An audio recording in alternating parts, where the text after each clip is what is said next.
How's it going, everybody? Daner here with North Central Builds, and welcome back to another exciting LEGO Polybag opening. In this new budget build series, we're going to be opening some of the LEGO sets that you can find that don't break the bank, and one of the great options is these LEGO Polybags. Sometimes you can find them at your local dollar stores. You can also find them at Walmart and Toys R Us, and they can be as cheap as $5. And usually at Walmart and Toys R Us, you'll pay a little bit more, a couple dollars extra.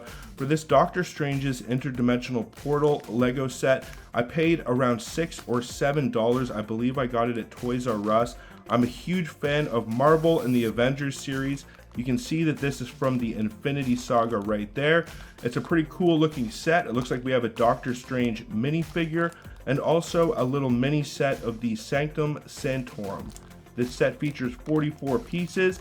I'm super excited to tear this bad boy open, see what kind of pieces we're working with, and then see what the finished product looks like. Before I can start tearing this open and building this set, I would really appreciate if you guys would smash that thumbs up, subscribe if you're new, and also ring that bell notification so you can follow along with our new videos as they are being released. And then without any further ado, what do you say I tear this bad boy open and start building ourselves the Doctor Strange's Interdimensional Portal?